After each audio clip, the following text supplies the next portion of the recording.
오늘 본문은요, 너희는 마음에 근심하지 말라는 주님의 말씀으로 시작합니다. 마치 나에게, 우리에게 주시는 말씀 같지요. 마음에 근심하지 말라. 늘 근심이 우리 마음 가운데 있잖아요. 여기서 너희는, 오늘 본문에서 너희는 주님과 가장 가까운 12 제자를 가리킵니다. 그러니까 주님께 가까이 있어야지 이 위로의 말씀도 듣게 되는 거예요. 주님께 가까이 있어야지. 주님과 함께하지 못하는 자들은 이 말씀을 못 듣고 있잖아요. 그렇죠? 그리고 우리말로 이 근심하지 말라로 번역된 이 헬라어 원어의 의미는요, 이 괴로워하지 말라, 혼란스러워하거나 혼란에 빠지지 말라는 그런 의미예요. 근심하지 말라라는 이 의미는 괴로워하지 말아라.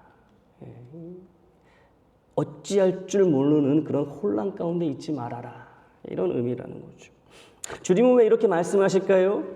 제자들의 마음이 지금 괴롭고 혼란스럽기 때문이지요. 그러면 제자들의 마음이 왜 괴롭고 혼란스러울까요? 이 첫 번째 이유는 제자 중 한 명이 주님을 배신하여 팔아 넘긴다는 말씀을 오늘 본문 바로 이전에 이 제자들이 들었기 때문에 그래요. 우리는 그 제자가 누군지 알지요. 가룟 유다지요. 하지만 가룟 유다 자신을 제외한 나머지 11명의 제자들은 아니 우리 중에 누가 주님을 판단 말인가. 그러니까 마음이 괴로운 거예요. 혼란스러운 거예요. 제자들의 마음이 괴로운 두 번째 이유는 주님이 이어서 이 베드로의 부인을 말씀하셨기 때문입니다. 베드로가 자신 있게 언제나 그랬던 것처럼 이야기하죠. 주님, 여기 있는 다른 제자들이 다 주님을 버릴지라도 떠날지라도 나는 주님을 떠나지 않겠습니다. 죽을 때까지 주님 곁에 있겠습니다. 주님이 뭐라고 말씀하세요? 닭이 울기 전에 네가 나를 한 번도 아니고 두 번도 아니고 3번 완전히 부인하리라 말씀하셨기 때문에 그래요. 제자들이 깜짝 놀라는 거죠. 이 베드로가 주님에게 이 첫 번째, 두 번째 가는 제자라는 걸 알아요. 그 열심이 자기들보다 뛰어나다는 걸 알아요. 근데 이 베드로가 주님을 3번이나 부인한다라고 말씀을 하시니 이 제자들의 마음이 또 괴로운 거예요. 베드로는 물론이고요. 나머지 제자들도 다 힘이 드는 겁니다. 이 말씀을 들은 거예요. 오늘 본문 바로 직전에. 또 제자들의 마음이 너무 괴롭고 이 혼란에 빠진 이 3번째 이유는 주님이 말씀하시기를 이 제자들이 지금 당장 따라올 수 없는 곳으로 떠나신다고 분명하게 말씀하셨기 때문에 그래요. 오늘 본문 이전에.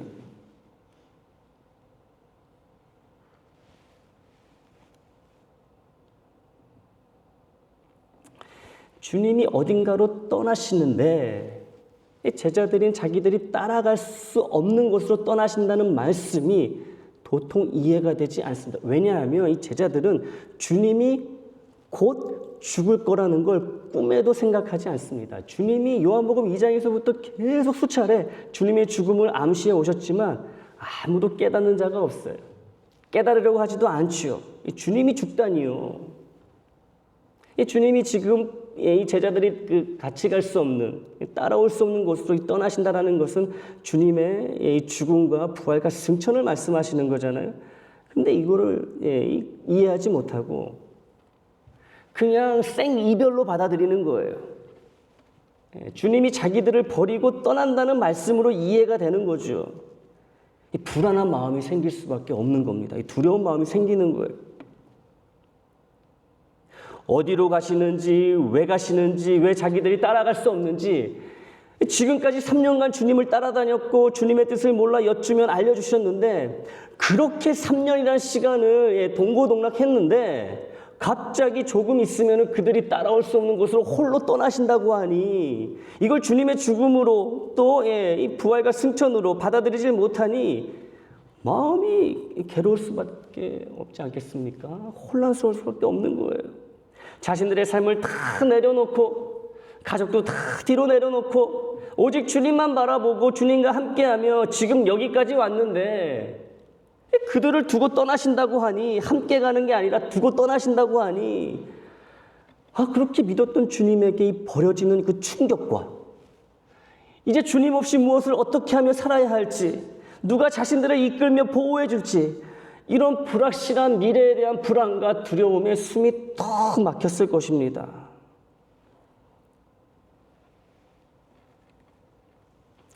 이제 얼마 후면 자기들 중 한 명이 주님을 팔아넘기고 가장 그럴 것 같지 않은 베드로가 주님을 3번이나 부인하게 되고 자기들이 따라갈 수 없는 아주 먼 어딘가로 주님이 떠나신다는 말씀에 이 제자들의 마음은 괴롭고 혼란스러우며 두려움에 마음이 다 녹아내렸습니다. 그리고 주님이 그들을 두고 떠나신다는 말씀은 녹였을 뿐만 아니라 그들의 그 녹아버린 마음을 얼음장처럼 차갑게 얼려버렸을 것입니다. 마음이 녹았는데 얼려버리는 거예요.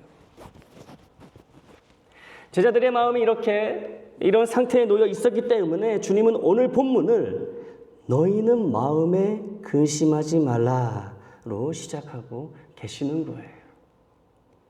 제자들의 마음이 어떻다라는 걸 잘 알고 계시기 때문에 평안하라는 말씀이시죠. 위로의 말씀입니다. 공감의 말씀, 동정의 말씀이에요. 주님의 말씀은 명령이지만 이 위로의 말씀이라는 거죠. 제자들이 느끼는 불안함과 이 두려움, 이 괴로움과 혼란을 잘 아시는 주님이 그들에게 던지신 첫 마디, 마음에 근심하지 말라. 이 말씀은 주님의 위로를 알리는 이 신호탄과도 같습니다. 마음에 근심하지 말라는 이 말씀 이후에 이어지는 오늘 본문의 나머지 말씀들은 전부 이 제자들을 위한 위로의 말씀이 되기 때문에 그래요. 위로의 말씀이라는 거예요. 위로의 말씀. 이 주님의 위로의 이 말씀은요, 이 제자들에게만 필요한 특별한 위로가 아니라 우리 모두에게, 지금 우리 모두에게도 필요한 아주 일반적인 위로의 말씀이 됩니다. 우리도요, 주님을 믿고 살다 보면 주님이 나를 떠나신 것 같은 두려움에 빠지기도 하고 나를 버리신 것 같은 상황에 분노하기도 하며 세상에서 가장 불쌍하고 초라한 자처럼 이 낙담하고 절망할 때가 있기 때문에 그렇지요. 그러니 너희는 마음에 근심하지 말라라는 이 말씀은 지금 우리에게도 주시는 주님의 위로의 말씀이라는 거예요. 하나님과 놀라울 만큼 친밀한 관계에 있었던 다윗조차도 그가 맞닥뜨린 상황들 속에서 그것도 여러 번 수차례 이런 괴로움과 두려움으로 몸서리치며 괴로워했던 것을 볼 때 오늘 본문에서 주님이 제자들에게 주시는 위로의 말씀은 우리에게도 반드시 필요한 위로의 말씀이란 것을 믿으시기를 바랍니다. 그리고 들으시기를 바라요. 우리는요, 주님의 위로 없이는 이 험한 세상, 두려움과 괴로움, 좌절과 낭망의 인생을 바르고 의미 있게 버텨낼 재간이 없는 사람들이에요. 여러분, 예수 믿는 사람들은요, 예수가 없으면 세상에서 가장 비참한 사람들입니다. 가장 연약한 존재가 우리예요. 내가 그리스도인이다라는 것은요, 주님 없이는 나는 아무것도 아닙니다. 그 고백이잖아요. 그러니 우리가 어디 가서 위로를 찾습니까? 어디 가서 힘을 받습니까? 주님밖에 없는 거예요. 주님밖에. 이어서 주님이 말씀하십니다. 하나님을 믿으니 또 나를 믿으라. 하나님을 믿으니 또 나를 믿으라. 무슨 위로가 이렇지? 무슨 위로가 이래? 이상하신가요?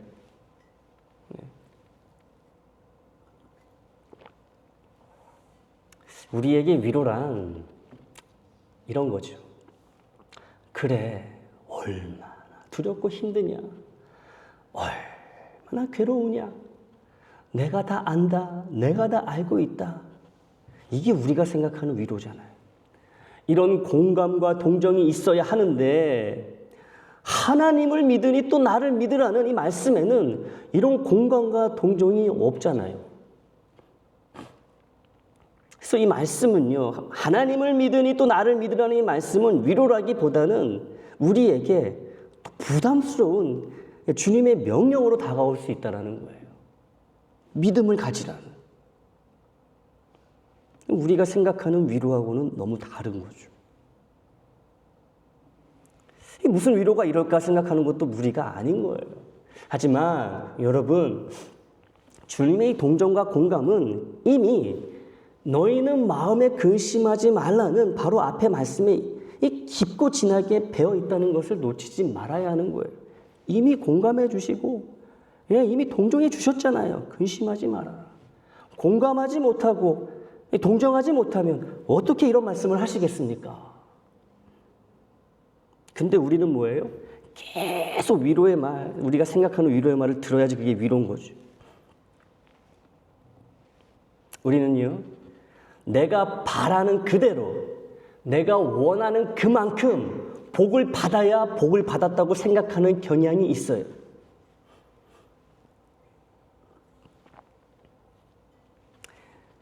기도를 했는데 그 기도대로 응답 안 하시면 복을 받지 못했다라고 생각을 합니다. 하나님이 다른 방식으로, 물론 내 마음에는 안 들지만 더 나은 방식으로, 더 필요한 방식으로, 결국엔 또 좋은 것으로 나에게 응답하셨는데 내가 원하는 그대로 응답하지 않으셨다고 하나님께 감사하지 않는 거예요. 하나님은 내가 기도해도 한 번도 안 들어주신다 그래요. 그러면서 기도를 안 해요. 해봤자 하나님 마음대로 하신다. 아니, 하나님 마음대로 돼야지 그게 잘 풀리는 인생이고 그게 신앙이죠. 내 마음대로 안 되면요, 돌아서는 거예요. 위로도 그런 거예요. 내가 바라는 대로 원하는 만큼 주님이 공감해 주시고 동정을 해 주셔야지 그걸 위로라고 인정을 한다는 거예요. 위로받았다 주님한테. 내가 원하는 대로, 내가 바라는 대로 꼭 그렇게 위로를 해 주셔야지 그게 위로라는 거예요. 모든 사람의 문제예요. 우리만의 문제가 아니라. 모두가 다 자기중심적으로 생각하고 해석하고 이해하고 판단한다는 것이지요. 하지만 무엇이든 자기가 원하고 바라는 대로 되어야 직성이 풀리는 자기중심적 태도에는 절대로 만족이란 것이 있을 수 없어요, 여러분. 주님 없이 내 방식대로 내가 원하는 대로 바라고 살아갈 때는 절대로 만족이 없다는 것이죠. 이 자기 중심적일수록 이 불만족은 커져가는 거예요. 내 뜻대로 되면 이번에 되면은 다음에는 주님도 순종하며 살아갈 것 같죠? 천만의 말씀입니다. 이번에도 내 뜻대로 됐으니까 다음에도 내 뜻대로 돼야 되는 거예요. 지금 주님의 뜻에 순종하지 못하고 주님이 주시는 응답이 내게 가장 큰 은혜요 축복이라는 것을 받아들이지 못하면 그 다음은 장담할 수 없는 거예요. 지금 못하는데 무슨 수로 다음에는 잘하겠습니까? 주님이 아무리 위로를 해주셔도 내 방식, 내가 원하는 대로 주어지는 위로가 아니면 성에 차지 않는다는 거예요. 그러니 위로를 받으려다 이 상처와 불안과 우울만 깊어져 가는 거예요.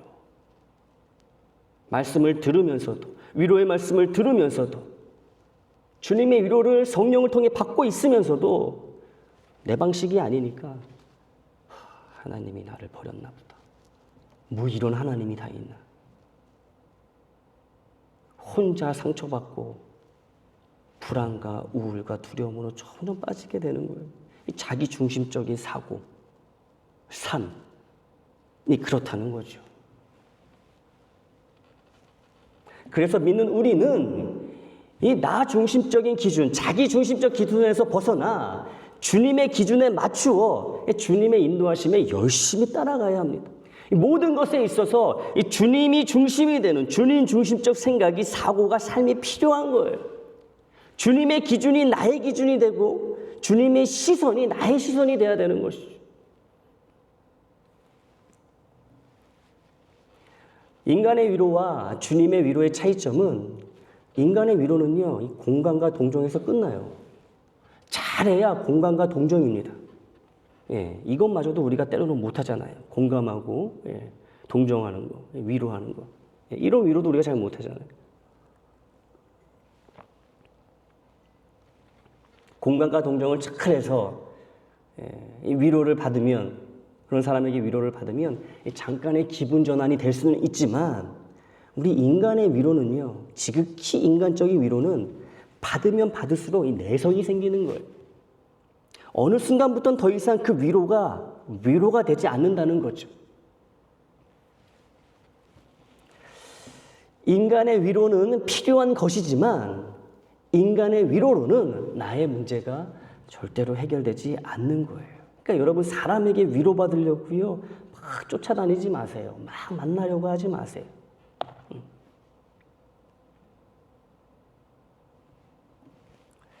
하지만 주님의 위로에는 이 공감과 동정은 물론이고 이 근본적인 해결이 제시된다는 거예요. 두려움, 괴로움, 아픔을 견딜 수 있게 해주는 이 위로, 이것을 이기게 해주는 위로, 소망을 품고 이 가혹한 현실을 인내하며 살아내게 만드는 위로는 이 주님만이 주실 수 있는 거죠. 이 문제는 해결되지 않은 채, 문제는 해결되지 않은 채 그대로 남아있는 채 얼마나 힘드냐, 얼마나 아프냐, 주님이 이러신다고 한번 생각해 보세요. 맨날 공감만 해주시고 동정만 해주세요. 여러분, 이런 위로가 우리에게 필요하겠습니까? 이거는 인간의 위로죠. 인간의 위로예요.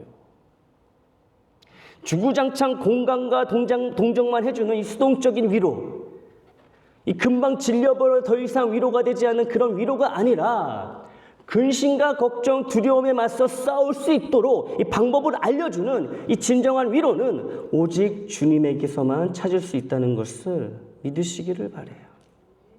그러므로 하나님을 믿으니 또 나를 믿으라는 주님의 이 명령은 위로가 필요한 제자들을 더 힘들게 하는 말씀이 아니라 위로 중에 가장 위대한 위로의 말씀이 되는 거지요. 주님은 현재 제자들에게 하나님을 믿는 믿음이 있다고 인정하십니다. 너희들이 하나님을 믿고 있는 거 알고 있다고 말씀하고 계신 거예요. 그리고 하나님을 믿고 있듯이 그렇게 주님 자신을 믿으라고 말씀하고 계십니다. 이 말씀에는 주님이 곧 하나님이라는 놀라운 진리가 담겨 있는 거예요. 내가 곧 하나님이다.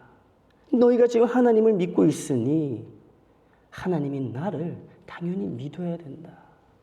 나를 믿는 것이 곧 위로다라고 말씀하시는 거예요. 제자들은 하나님이 이스라엘을 절대로 버리지 않으시고 이스라엘 백성들 동안 영원히 지키신다는 믿음이 있습니다. 주님이 갈 수 없는 곳으로 떠나신다는 것을, 주님이 그들을 버리고 떠난다는 것으로 받아들여 큰 두려움과 깊은 괴로움에 빠져있는 제자들에게 주님이 하나님이니 하나님을 믿듯 주님을 믿으라는 이 말씀은 훗날 제자들이 주님의 이름 때문에 핍박과 박해를 받을 때 그들을 순교의 자리까지 이끄는 강력한 위로의 말씀으로 역사했을 것입니다. 지금 이 말씀을 다 이해하지는 못해요. 하지만 주님은 미래를, 앞날을 바라보시면서 지금 제자들에게 위로의 말씀을 주고 계시는 거죠. 하나님이 그들을 절대로 버리지 않으신다는 믿음이 있다면 하나님이신 주님 역시 그들을 절대로 버리지 않으시고 영원토록 돌보신다는 것을 믿으라는 주님의 이 말씀대로 주님을 믿게 되었을 때 부활한 주님을 만나고 그들이 다시 거듭나게 되었을 때 이 제자들의 이 마음속 근심은 여지껏 차곡차곡 쌓여왔던 이 마음속 근심은 눈 녹듯 사라질 수밖에 없었을 거예요. 이어지는 2절에서 4절까지의 말씀은 제자들을 향한 주님의 사랑을 보여줍니다. 이 1절 말씀은 믿음을 통한 위로의 말씀이라면 이 나머지 말씀들은 사랑의 그런 사랑을 통한 사랑의 위로라는 거죠. 아직 때가 아니어서 제자들은 지금 주님이 주시는 이 말씀들을 제대로 이해하지 못하지만 주님은 제자들이 주님의 부활을 직접 목격하고 난 후 이 말씀들을 다 기억하여 바르게 이해하고 믿고 의지하여 참된 위로와 회복 능력을 받게 될 것을 바라보시면서 말씀을 하고 계시는 거예요. 말씀을 계속 이어나가십니다. 이게 소망의 모습인 거죠, 여러분.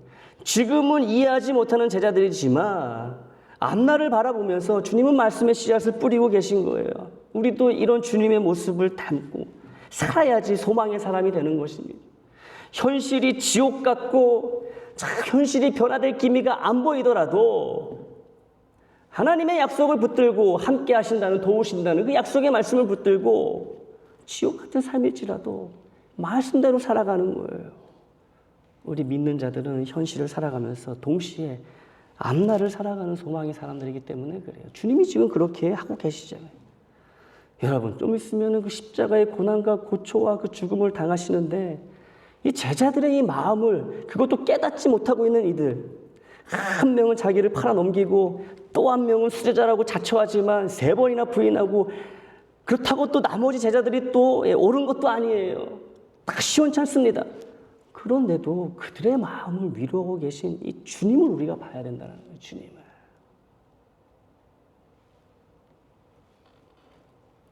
주님은 곧 있을 자신의 십자가 죽음과 부활 그리고 승천을 염두에 두고 계십니다. 하늘나라로 승천하시는 이유가 이 땅에서의 고난에서 벗어나 이 지긋지긋한 인간들로부터 벗어나 평안히 천국에서 살아가기 위함이 아니라 하늘나라로 돌아가는 이유마저도 이 땅에 남아있는 제자들의 거처를 마련하기 위함이라고 말씀하고 계신 주님입니다.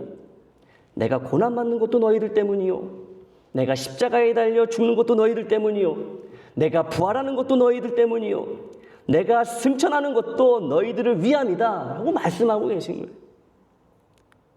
이런 위로가 어디 있습니까? 다 너를 위해서야 돼. 다 너를 위해서.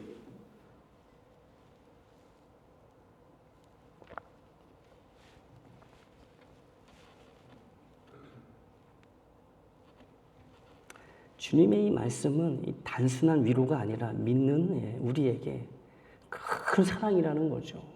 아주 큰 사랑이 담겨있는 위로예요. 여러분, 우리가 빈말 잘하잖아요. 별로 슬프지도 않으면서 그 사람 때문에 만나면 막 울상을 지으면서 어떡해. 마음은 별로 안 슬픈데 또 체면은 있고 관계가 있으니까. 근데 우리 주님은 이 빈말이 없으신 분이에요. 항상 진실하신 거예요. 뭐에 진심이세요? 나에게 항상 진심이라는 거예요. 이 빈 사랑이 아니라 그냥 속이 꽉 찬 사랑.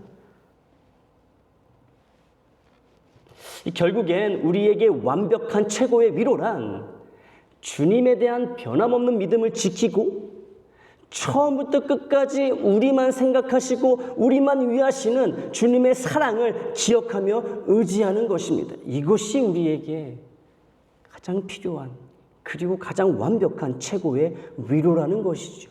주님이 우리의 위로라는 거예요. 주님이 나의 위로라는, 지금 고난 가운데 계신 주님 그 자체가 나의 위로라는 것이지. 3절에서 주님은 이렇게 말씀하십니다.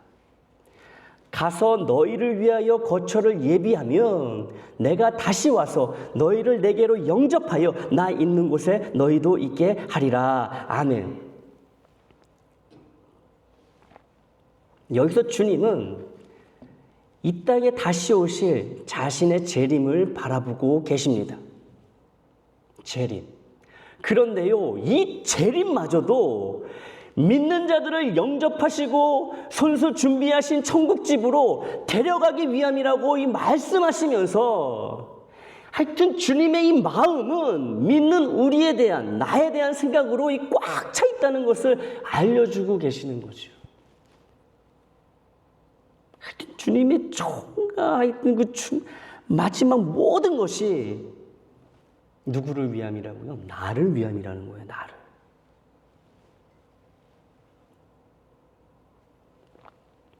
이런 주님에게서 위로를 받지 못하면요, 여러분, 그 무엇으로도 위로를 받을 수가 없어요. 네, 여러분.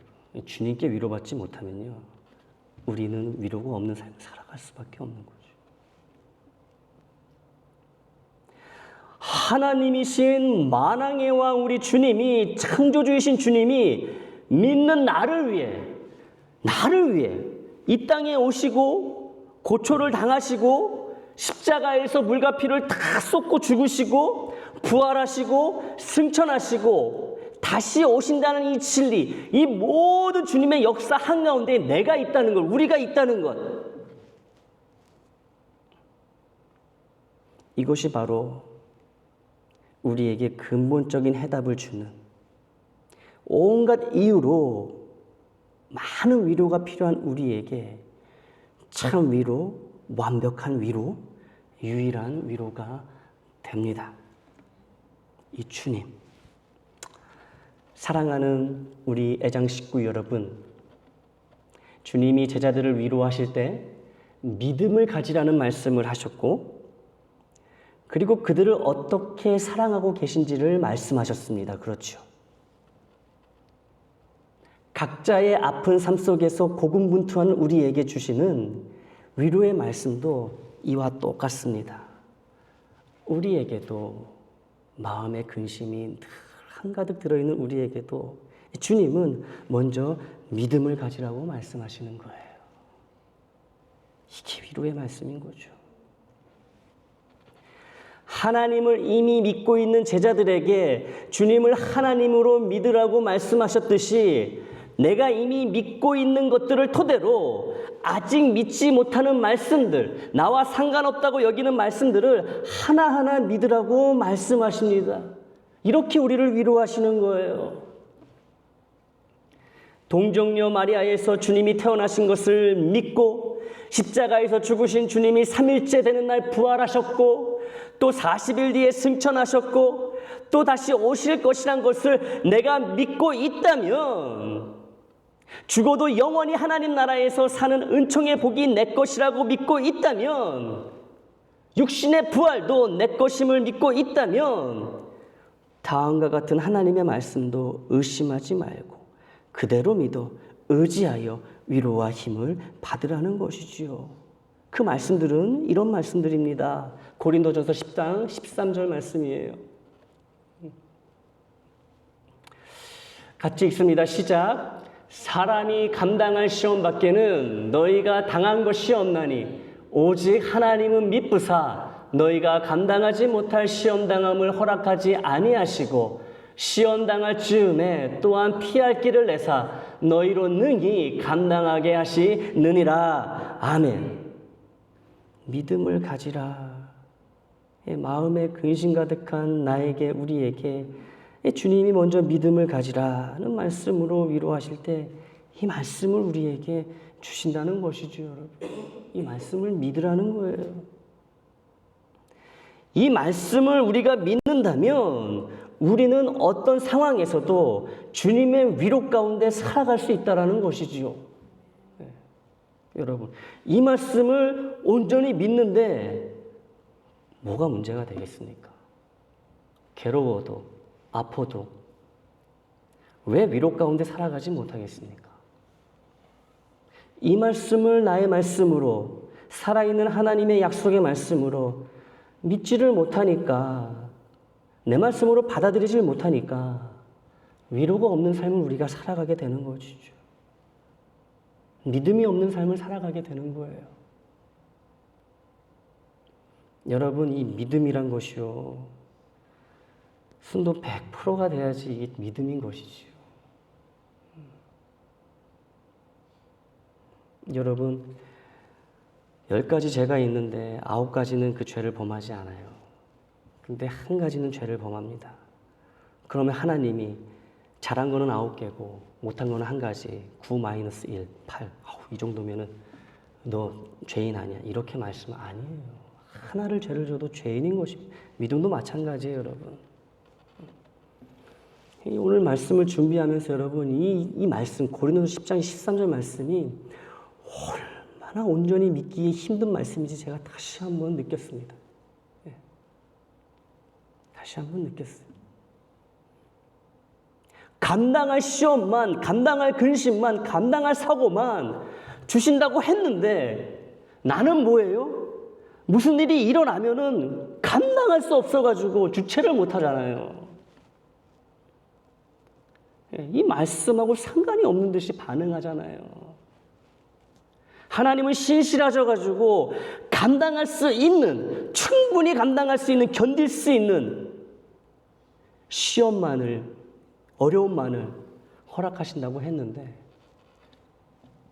이 말씀을 믿지를 못하니까 맨날 조그만 일에도 시험 당하는 거 아니겠습니까? 그래 놓고서는 위로를 하는 거, 위로를 바라는 거, 위로를. 또 시험을 당하더라도 피할 길을 내사, 피할 길을 주신다고 해요. 충분히 감당할 수 있도록 도와주신다고 하십니다. 근데 여러분 뭐예요? 내가 원치 않는 상황이 자꾸만 발생하고 이어지면은 덜컥 그냥 겁부터 나고 두려움부터 생기잖아요. 피할 길이 어딨나 찾기보다는 사방이 다 그냥 막혔다고 이야기하고 교회 안 갈래 이러고 마는 거죠. 예수도 이제 안 믿을래 막 이런 마음이 드는 거예요. 이 말씀을 믿지를 못하니까. 위로가 필요한 우리에게 정말 필요한 믿음의 말씀은 이 고린도전서 13절임을 여러분 기억하시길 바라요. 이 말씀 외우세요. 외우세요. 그러면 말씀대로 어떤 상황에서도 여러분 우리는 주님의 위로 가운데 살아갈 수 있는 거예요. 주님의 위로 가운데, 도우심 가운데 믿어야지 말씀의 능력이 나타나는 거죠. 안 믿으면 아무 일도 안 일어납니다, 여러분. 아무 일도 일어나지 않아요. 믿음이 없으면. 또 우리에게 주시는 말씀, 늘 위로가 필요한 이 괴로운 인생을 사는 우리에게 주시는 말씀은 로마서 말씀이에요. 8장 38절 39절입니다. 같이 읽습니다. 시작. 내가 확신하노니 사망이나 생명이나 천사들이나 이 권세자들이나 현재일이나 이 장래일이나 이 능력이나 높음이나 깊음이나 다른 어떤 피조물이라도 우리를 우리 주 그리스도 예수 안에 있는 하나님의 사랑에서 끊을 수 없으리라. 아멘. 여러분 이 말씀도요 우리가 알고는 있지만 참 고지고대로 믿기가요 어렵습니다. 어려워요. 정말 어려운 말씀이에요. 이거 뭐 여러분 순종하라는 말씀도 아니잖아요. 축복의 말씀인데도요. 우리가 제대로 받아들이지 못하는 거예요. 말씀은 읽고 고백은 하지만 막상 이 말씀이 나에게 적용이 돼야 될 때는 적용을 못한다는 거예요. 이 말씀을 읽어도요. 거짓말 같은 거예요.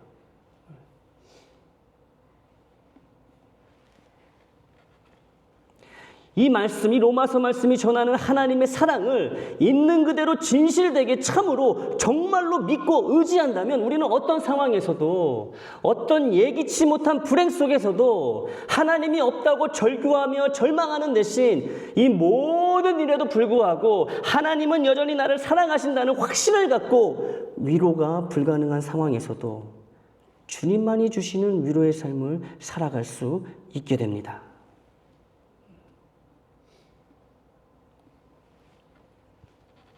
우리 중 누가 안타까운 일을 당해 아플 때면 같이 아파하는 위로가 반드시 있어야 합니다. 우리 서로 간의 위로가 항상 넘쳐나야 돼요. 위로 잘 하세요, 여러분. 빈정상하게 여러분 아래로 내려보면서 위로하는 것이 아니라요. 정말 같은 그런 눈높이로 같은 그 상황에서 같은 마음으로 우리 서로 위로해야 됩니다. 이게 주학이에요. 그러나 이렇게 위로할 때 기억해야 할 것은 우리가 서로 나누는 위로는 인간의 위로가 아닌 모든 상황에서도 주님을 믿는 믿음과 어떤 문제 속에서도 한결같은 하나님의 사랑을 갖고 위로하는 이 참 위로가 되어야 한다는 것이지요. 믿음과 사랑을 가지고 위로를 주고받아야 하는 거예요. 이게 빠지면요 그냥 인간의 위로예요. 한두 번 하면 멈춰버리는 위로입니다. 그런 능력이 없는 위로예요. 언제나 믿는 나만 생각하시고 위하시는 주님을 의심하지 않고 믿는 것, 그리고 죽기보다 싫은 상황이 닥칠지라도 나를 변함없이 사랑하시는 그 사랑을 붙드는 것, 이것 외에는 우리가 서로를 위로할 방법이 없고 내가 위로받을 수 있는 방법이 없음을 명심하시기 바랍니다. 다른 것으로 위로하려고 하지 마세요. 내가 보기에 좋은 대로 위로하려고 하지 마세요. 그러다가 서로 다칩니다. 언제나 믿는 자, 믿는 나만, 믿는 당신만 생각하시고 위하시는 주님을 믿는 그 믿음으로 위로하고, 그 무엇도 끊을 수 없고 지금 닥쳐있는 그 불황의 이 사건들, 이 정말 가슴 아픈 상황일지라도 절대로 끊을 수 없는 그 하나님의 사랑, 이 사랑을 붙들고서 우리가 서로 위로하자는 거예요. 그게 교회예요. 이런 주님의 위로가 있어야 되는 거죠. 이 믿음과 사랑으로 똘똘 뭉쳐있는 위로가 서로 간에 오가야 되는 거예요.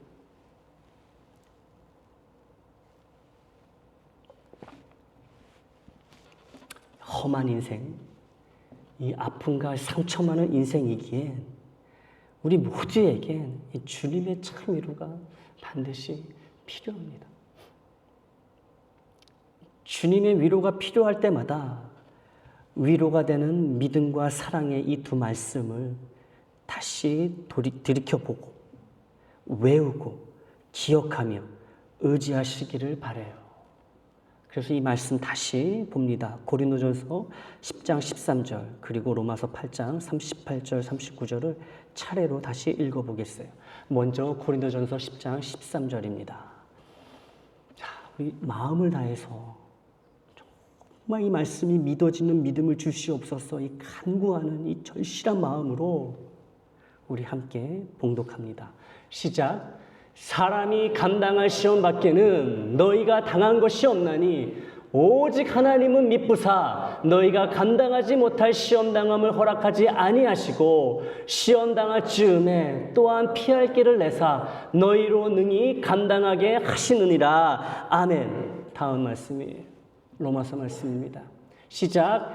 내가 확신하노니 사망이나 생명이나 천사들이나 이 권세자들이나 현재일이나 장래일이나 이 능력이나 높음이나 이 깊음이나 다른 어떤 피조물이라도 우리를 우리 주 그리스도 예수 안에 있는 하나님의 사랑에서 끊을 수 없으리라. 아멘. 내게 위로가 필요할 때, 누군가 위로가 필요할 때 이 두 말씀을 꼭 기억하고 나누면서 주님을 믿는 믿음과 나를 향한 하나님의 사랑에 의지하여 깊은 고난의 삶일지라도 큰 아픔의 인생일지라도 은혜가 족한 삶이라고 고백하며 주님을 찬양하는 저와 여러분이 되기를 고난의 주님의 이름으로 축원합니다.